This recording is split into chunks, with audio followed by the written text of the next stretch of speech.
Welcome to the Book Club Life, where we talk a lot about books and a lot about life, and sometimes have awesome author interviews. And today with me is Michelle Sass Aleckson. Do you hear the sass part all the time? Yes. It's my maiden name, so yeah. She is a brand new author to me. Actually, I found out about her because I follow Sunrise Publishing and Susie May Warren.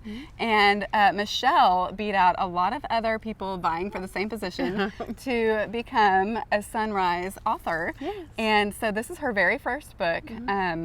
Crazy for You, and I just read it and I actually loved it so much that I wanted to have you on the show. Thank you. So thank you for being here today. Yeah. So why don't you go ahead and tell us just a little bit about your publishing journey and how you got into writing, and then tell us just a quick overview, or what the book is about. Sure. Well, I started getting into writing about 2017. Started taking it pretty seriously, and I started taking classes and courses, and I joined writers groups, especially the American Christian Fiction Writers, and I joined their national group, and then someone told me we had a local chapter here in Minnesota. So that's really where I started getting to know more about the whole publishing world and what to expect, and started going to conferences. And along some of those courses I were taking were from Susan May Warren. Okay. And she was just so practical, so helpful and encouraging. And so I really appreciated all of the things that she was teaching. And I was pursuing something else, but when I found out about Sunrise, I kind of put it all on hold. And I said, I've got to try for this. So and you made it. And I did, yes. Yeah. And that's a pretty short publishing journey compared to a lot of people that you hear about. So that's pretty neat. Very blessed. So tell us just a little bit about Crazy for You. Sure. Crazy for You it's a little bit of reverse Beauty and the Beast story. So my heroine is actually more of the beastly character. She's a little prickly. She's a little street tough girl, Veronica. She goes by Ronnie, and she is trying to leave the cities with her little brother. He's getting into trouble, and she's trying to find a haven for him, a safe place to raise him. And she finds herself in Deep Haven. And in her new position, she works alongside the fire chief of Deep Haven, Peter Dahlquist. And Peter's been born and raised in Deep Haven, and he's got a lot of family, and he's got issues of his own. And together, they come together to work on some of those issues, and they find love, and maybe you have to read the book to see. And then also some life lessons along the way. They both find some growth. Yeah. So one thing I liked about your novel was that the tension was very taut, but realistic. So I loved all of the friction between the characters and the snippy snappiness of it a little bit. They don't but I know people like that in real life. Some people are just a little bit extra. And then I also know people who are very calm and slow to make decisions.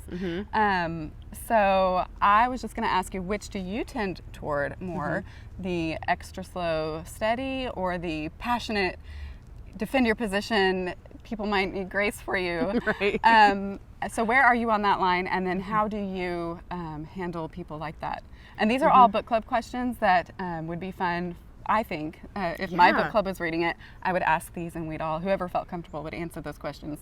So any of these, if you choose this for your book club, you're welcome to use any of these questions that strike your fancy. Really good questions. So well, my characters don't quite get along at the beginning because, yes, one is very easygoing and one's a little snippy. But personally, I am pretty easygoing. It takes a lot to rile me up, but I'm learning how to handle, but I can also, when people are a little extra, a little much, I try not to let it faze me. I'm just try to find a way to connect with them, to find some even ground. Yes. And I guess that's kind of my way of dealing with it. I like that. Yeah. A connection point is always good. And then remembering that not everybody is like that all the time. You never know, what they're going through, or how much sleep they've had, or whatever. So, or even what their background is, and where they're coming from, and how they've learned to deal with life and conflict. Yes. So and sometimes it's a compliment that they are snappy with you. I know I can be. I hate to say this. Say it, Jenny. sometimes I can be a little snappy only towards my husband. I'm really not snappy to anybody else, but he can handle it and he can put me in my place if all he has to do is say, Jenny. And I'm like, I'm sorry. And since I said that bad thing about myself, I will say I'm really quick to apologize. Usually before, like, he doesn't even bring it up, but I'm like, I'm sorry, I shouldn't have spoken like that. No, you're always more comfortable with the people that you trust the most. Yes. And so, sometimes. Yes. Yeah, I get that. Okay, there was another scene in here that I enjoyed. So it was talking about kisses and what they mean, if they are about giving or taking, and also about first kisses. So I know some people say that kisses should be just rare and special when dating, and some people are like, oh, it's just a kiss, it's part of the fun. So where do you fall on that line? And then do you want to tell us about your own first kiss? Okay. Yeah, I think kisses are special. And I will say this, I don't think there is a hard, fast rule. You know, I think everybody's got to kind of define their boundaries. But I do think it is important when you're dating, especially, to define those boundaries in a physical relationship. And to know them even before you go into a relationship. Like, what is a kiss to me? Is it, because it is very intimate. It's a step in intimacy, and the physical is still a part of this relationship. So it really is, how much do you want to emphasize that? So for myself, my first kisses were sadly nothing, but when I started dating my husband, we decided, because I'd had experiences where I'm like, this isn't the way I want it to be. I decided early that when it came to dating, after this, I was going to really try to focus on every other aspect of the relationship. And so with my husband and I, when we started talking and dating, we decided we were going to wait, if it came to this, to engagement for our first kiss on the lips. Of course, the physical attraction was there. It was not easy, but it did force us to, like, be creative with the way we would show affection and, like, hi, I do like you. And so that was the boundary we set for that, and it worked out really well for us. And we focused on so many other aspects of our relationship. And so our first kiss is super special because it's on a beach in California when he was proposing to me. You know, so he's kneeling in the sand. So that's a kiss I'll always remember, and that's the way I wish I had.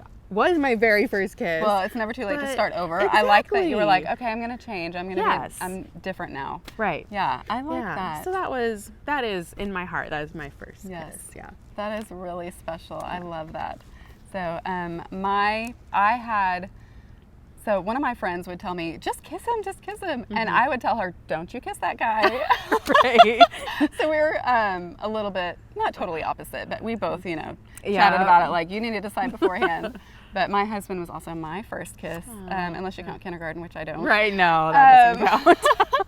And my standard for myself was that it had to be special. So I wasn't going to give my first kiss away on just blah. Anybody, right. Or like a blah scenario, And I think I had more fun not kissing than some people had kissing. But and then that first kiss with my husband was not, okay, so my standards were it had to be special and it had to be with someone who had at least potential to maybe be my husband one day. Right. And so we had dated quite a while before our first kiss, and it was very special. Yeah. So. Well, and when our standard was kissing on the lips, so then we found he'd kiss my hand or he'd kiss my cheek before we, you know what I mean? So some of those were super sweet moments and it really helped us establish trust. Yes. Honestly, is what it did. It gave us that boundary, and we both realized we could trust each other. Yeah, I liked that. Yeah, I liked that.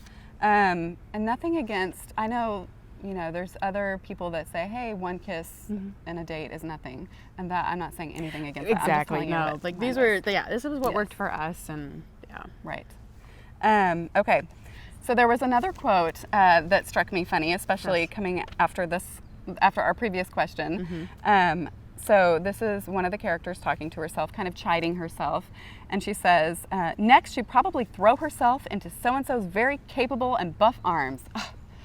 And that made me laugh because I'd actually had that same thought about my husband not long after I had met him, which was totally uncharacteristic for me. And I didn't throw myself into his arms, but I had the thought of it. And so I was curious, when you met your husband, was it instant attraction or kind of a slow realization over time? And how did y'all meet? So we were both in our 20s, like mid-20s, and we met at church. Oh, so I live in a really small town and a really small church. But in the summertime, there are a lot of lakes around, so there's a lot of people that come and go. Okay. So I noticed this really cute guy in church and didn't recognize him. And then my heart really melted when his little sister, he has a much younger sister, and she just kind of laid her head on his shoulders during the service. And I was like, oh.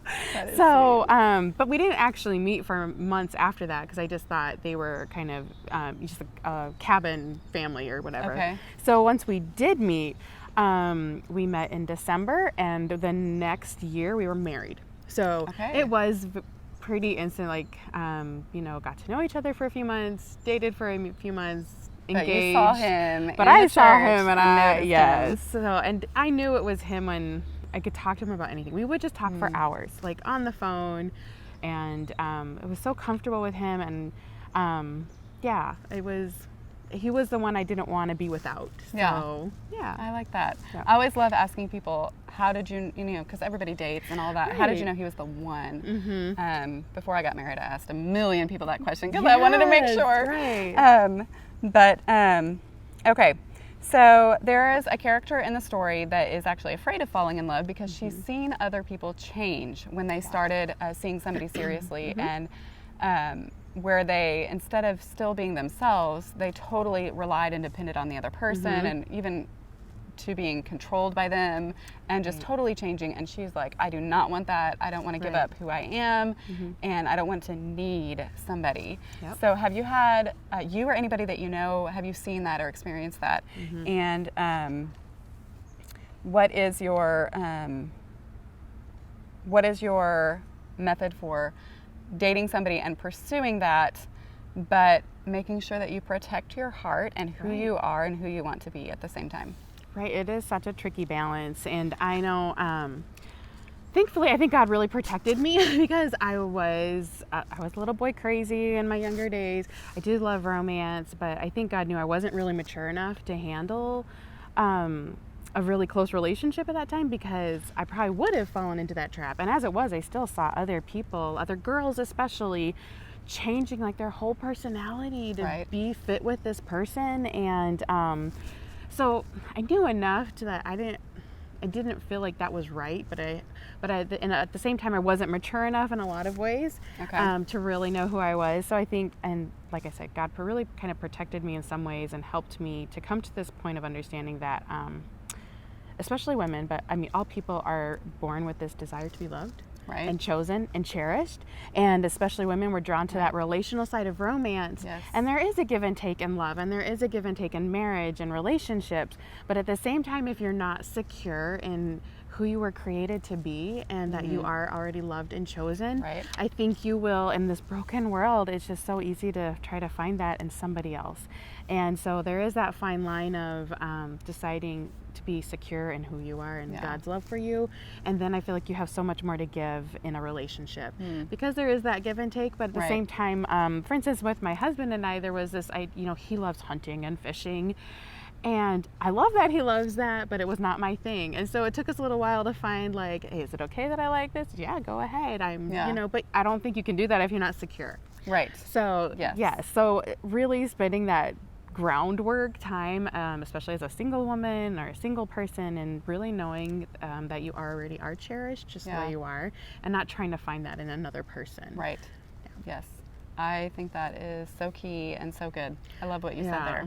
And guys are that way too. I have seen guys change who they are and what they, and changing as, everybody changes as you grow, but changing for someone specifically, and if it's very one-sided, if it's not like an equal kind of give and take. I mean, there's a lot of things I probably appreciate now because of my husband and who he is and the things he enjoys. Yes. But I didn't feel like that was a prerequisite for his return love. Yes. And, Yes. You loved him whether he loved hunting or not. Right. Oh. Okay.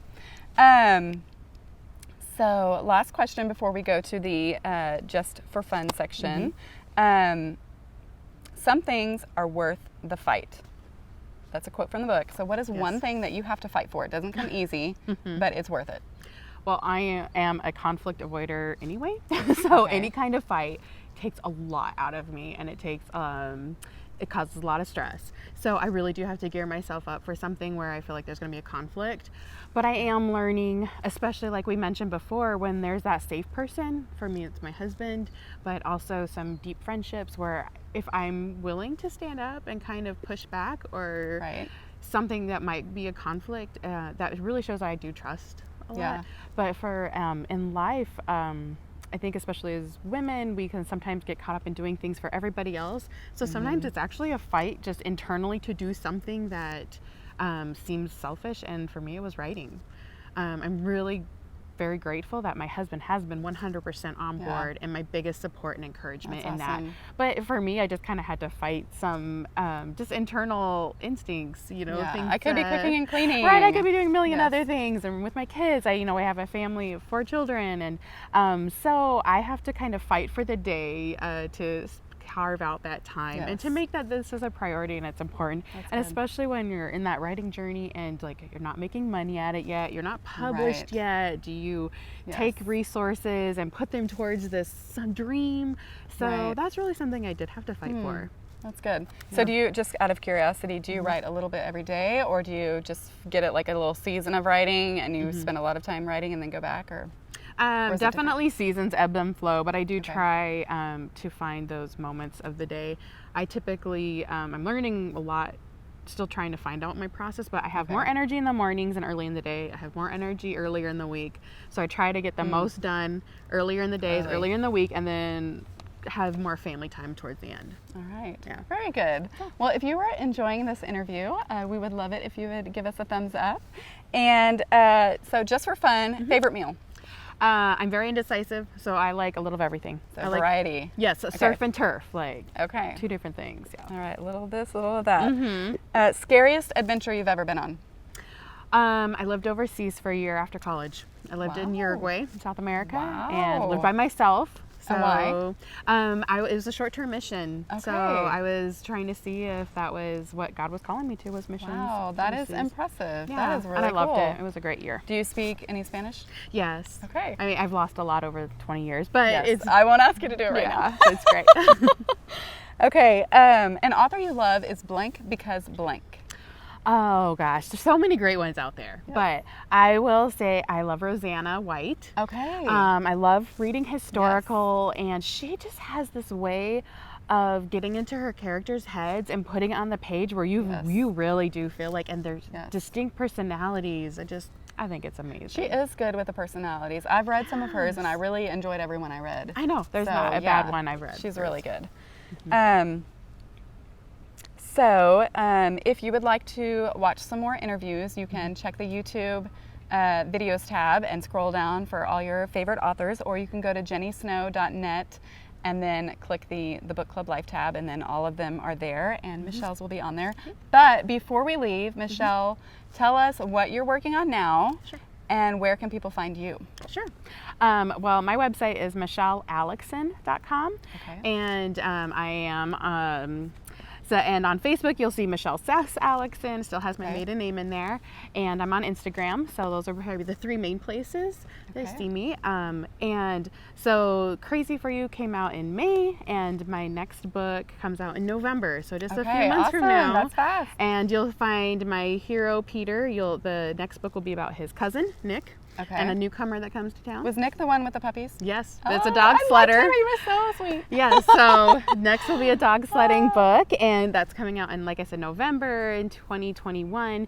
And then I am writing a 3rd book. It's set in Deep Haven, but it will have a very different feel, and that one comes out in 2023. Wow, so you are busy. That is awesome. Okay, so she has hit the ground running. Yes. And I'm still hoping to find something to put out next year too. Okay. Well, thank you, Michelle, so much for being on the show. Thanks and for having everybody me. Go out and try out the book. I actually did it on Audible, and it was really fun. I really enjoyed it. Okay. So thank you. Thank you. And happy reading. Yeah, Goodbye. thanks everybody.